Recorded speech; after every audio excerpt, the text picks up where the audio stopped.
How close are we all to being fired? And then what? Let me give you a piece of my mind. I'm not a classic software engineer. With a background in art and design, programming has always just been a means for me to bring my ideas to life. I like the challenges that programming brings, but I try not to get too distracted by that. Because what has to be front and center always is the player experience. No one will play a bad game, no matter how elegant the code that runs it. Good code doesn't make a game better, it just makes it function as intended. But yes, bad code can ruin a project in oh so many ways. So when it comes to AI-assisted coding, I'm very interested, but I'm also cautious. I want it to do all the boring stuff for me so I can focus on the interesting bits. But as it turns out, it's not quite that simple. It's easy to do more damage than good. But if AI gets too good, then we're all out of a job. And believe me, it's coming for us, and not just software engineers, it's coming for all of us. Everyone who spends their working hours in front of a computer, gone. And it's getting closer and closer at an alarming pace. Brace for impact. When I started working, all we had was a simple text editor that did absolutely nothing to help with anything. But from there we got better and better tools. First simple auto-completion, then IntelliSense, then ReSharper with static code analysis, then LLM chat windows like Copilot, then AI-first IDEs like Cursor, then terminal-native agentic AI like Claude Code. Agentic AI means that it's not just a chatbot that you feed a prompt and out come some words. Agentic means it has tools that it can work with. You give it a task, it will split it into multiple steps and use whatever tools it has at its disposal to get the job done. Let's look at Claude Code. It's a command line tool. You navigate to a folder in the terminal and start it up by typing Claude. You tell it to init, then it analyzes your existing project, writes a file about its findings, and then you can tell it to get to work. It's excellent at laying out plans and following through. It can do everything you could do in a terminal. And it's pretty good about asking for permission first. And what it can accomplish is pretty damn impressive. I've used it extensively over the last few months and it's done a lot of different things for me. I got it to code review many of my old projects, implement null reference checks, fix security flaws and find memory leaks. I got it to refactor complicated parts and split them into simpler chunks that were easier to understand. I used it to vibe code entire little helpful tools. Let me give you one example. I had a problem with my blog. I use Notion for content management. Whenever I add a page to a certain part in Notion, it shows up on my blog. But Notion must have changed something on their side because thumbnail images for posts would no longer show up on the web. I had no idea how to fix this. As with all web development, I started with an existing framework and a lot of functionality comes from packages that get pulled in, like the Notion integration, full of complicated code that I knew absolutely nothing about. Fixing this would have taken a long time. I would have had to get an understanding of the entire package before I could have even tried to figure out why and where it was now failing. But I put Claude Code on a job and after an evening of back and forth where we implemented some helpful debug stuff and tried a few things, it was fixed. And most of what I contributed was direction and testing. I mean, don't get me wrong, AI wasn't even close to getting it done on its own. But still, kinda magical. Pretty awesome. But also scary. We're getting to the point where AI can fix most simple bugs quicker than I can. It can write most basic code much quicker than I can, and with the right instructions and directions, it can create moderately complex projects. But AI doesn't learn the way we do, nor does AI remember the way we do. So a lot of the challenge of working with AI is to figure out how to give it the right context to get its tasks done. There have been entire books written about how to code in a way that aligns with the way our human brains function. For example, our short-term memory is quick to fill and easy to empty, but we can only keep about 6 things in there at the same time. So any code that requires us to keep track of more than 6 moving pieces at once will inherently be hard to follow. Our long-term memory holds a lot of the surrounding knowledge we need, like the syntax of the programming language, memories of certain techniques, the meaning of keywords, etc. But it's hard to fill. We have to put in work to make things stick. So what about AI? The AI has been trained on gigantic amounts of knowledge and can process big loads of text quickly. So if we provide it with the right context, it can get a lot done. Fixing my blog was only the start. At that point, I had only scratched the surface. I realized that I could write my own little command line tools and teach Claude how to use them. I wanted to use Claude for Unity projects, but realized it didn't have a way to compile what it changed and would give me lots of code that wouldn't actually work. So I wrote a little Python script that looks at your current working path, finds the Unity editor running this project, and triggers a recompile, then reads out the resulting logs. Now Claude Code can work on a bug, check if it's fixed, and keep going until it's done, all without my help. Then I found out about MCP, the Model Context Protocol, a standardized way for applications to provide context to Claude and other LLMs. It's a more official way to hook up new tools for Claude Code to use. You install an MCP integration and then Claude Code automatically knows it's there. And there's a lot of MCP servers out there, like Playwright MCP lets Claude Code control a web browser. I told it to find the best options for a thing to buy and gave it URLs for all the local hardware shops. It opened the Chrome browser window, surfed the web for a while and came back to me with a report. Then I told it to sell a thing on TradeMe for me. TradeMe is like eBay down here in New Zealand. All I did was take some pictures. Claude wrote the text, it researched what a reasonable price would be, uploaded the photos I took, and it even looked up the correct dimensions to calculate shipping costs. And turns out it's not hard to make your own MCP servers for all sorts of things. Claude will happily do most of the work for you and explain it all along the way. So I turned my Unity Bridge Python script into an MCP server, and now I don't have to specifically mention it in the prompts anymore. I just hook it up and it automatically knows that it's one of the tools it has at its disposal. I also made an MCP server for broadcasting MQTT messages, so Claude Code can turn on the lights in the other room when it needs my attention. So where do I go from here? Where do we all go from here? Are we on the verge of a big transition? Will engineers be turned into AI conductors?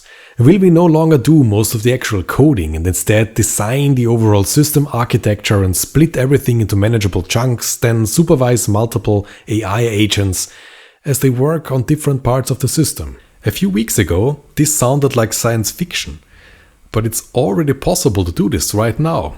In fact, that's how I've been working these past few weeks. I've developed a setup that recreates a traditional agile development workflow with multiple AI agents filling different roles. They all work together in the same Git repository. Each virtual day, the project manager agent looks at the plan and prepares everyone's tasks for the day. Then each coding agent, front-end, back-end, whatever is needed, works through their assigned workload and commits their work. Then the QA agent tests and writes up a report. And then we're all ready for the next virtual day to begin. Rinse and repeat. I can step in at any point and adjust course. And I have to, all the time. But if the tasks are simple enough, I can't just let it run and hope for the best. Then I can sit here and watch everything run its course. When it works, it's kind of magical. Pretty awesome. And scary. So what's left for us humans to do? What we'll need to do much more of is review and test. We'll spend a good bit of time reading and understanding code. And we need to make sure that under the hood it's all actually doing what it looks like it's doing on the surface. Because, as it turns out, AI will occasionally just throw in some mock data and call it a day. Whatever the AI says is not trustworthy. Remember that it's not really thinking through everything the way we would. It tokenizes your prompt, uses attention mechanisms to understand context and relationships, then predicts the most statistically likely next tokens based on learned patterns and generates new text from that. It doesn't truly understand code. It can hallucinate incorrect solutions and it struggles with genuinely novel problems outside its training patterns. If you wanted to be mean, you could say it vomits up an emesis of bits and pieces from the billions of stolen Git commits it ingested during training. But is it really stealing if you just let it have a peek at someone else's code during training? No one took the code, it's all still there. It's the same thing as when you torrent a movie, that's not stealing either. Say what? Oh, in that case it is stealing? Well, that doesn't make AI output is not trustworthy, so we ourselves need to make sure that it's all sensible and safe, especially if the code is going into products that actual people use. Will we all have to be excellent at prompt crafting? No, because guess who's excellent at prompt crafting? AI. I basically just give it a rough outline of what I want and have it turn that into a nice detailed prompt to give my AI project manager, who then crafts prompts for the AI developers. Oh well, usually it's a bit of back and forth. I tell it I need a system that does this and that, give it a bunch of random notes and ideas and ask it to turn that into a plan. Then I edit that plan a bit, make some suggestions, add ideas, remove ideas, change my mind about a few things, ask it to research this or that. Which framework would you use? Why? How about that one instead? Any downsides to this? And once I'm happy, I tell it to take the whole thing and create a development plan for it. Then I review and adjust that, let it split it into development phases, and then we're ready to start the first sprint. My role in this is essentially the role of a product manager with some mentoring and QA thrown in. I'm not saying this necessarily works for bigger teams just yet, and believe me, there are still enough bits to fall into with this approach. But after a lot of learning and tweaking and prompt crafting, I can now get certain things done way faster than ever before. Not everything, there's still a lot AI can't do well. And you have to get good at seeing when it's a good time to just cut your losses, roll back and start over from a previous commit. But I've gotten to a point where, working like this, I can create an entire little app in a few days, where the same app would have previously taken me a week or more to make. If improvements keep coming, and I'm not saying that they will, in fact I'm sure they won't, but just for the sake of argument, let's say they do keep coming, then in a little while, a team of 5 people could get things done that would have previously required a team of 50. Or maybe a team of 50 will just get so much more done in the same time. Or the CEO of a company of 50 will fire 45 people and use the savings to quadruple their own salary. We'll see. We're not there yet. But let's say the improvements keep coming at the current pace. Again, I don't think they will, but this seems to be what all the AI companies are hoping for. So what kind of future are they trying to steer us towards? If AI agents need less and less oversight and do better and better jobs, then who will still be making software? Who will be left? Will each company be just one guy typing their ideas into a chat window? Or will there just be much more software? Will each bit of software just be so much more optimized or so much more specialized or handle so much more complex tasks? Either way, there's one thing that's for certain. The software market is gonna be disrupted. And let's say it continues even beyond that and AI gets good at deep domain understanding, gets good at picking up subtleties, and they figure out a way to make it good at architecting truly novel solutions. Then there's a chance AI will no longer complement us, it will just flat out replace all software development teams. At that point, every layman would be able to just ask the AI for an app and get it, fully functional and looking good. And that's the end of software development, my friends. AI will take it from here, better and faster than any of us could. So what would we all do then? Data center cleaning, dusting server racks? Geoffrey Hinton, the Nobel Prize-winning so-called godfather of AI, suggested to be a plumber. But how many plumbers are we really gonna need in the future, even with the world going down the toilet? At the current level, AI is a great little helper. It saves me a lot of time by doing easy tasks quickly. The hard stuff is still up to me, and that's perfectly fine. But even there it's helpful because it can quickly search through and summarize large amounts of text, so it can find specific things in a codebase or search through an online documentation for me. It's very convenient. But does a little more convenience justify the means of how we get there? Because there are several significant issues at play here. There is the question of where the training data comes from. Is it okay to train an image generation model on publicly available imagery but without asking the artist's permission? Who's gonna pay the digital artist when the AI can simply gobble up all their work and replicate their exact style? Does that seem fair? Anthropic recently had to pay $1.5 billion to authors and publishers because it had unlawfully acquired countless books it used to train their AI models.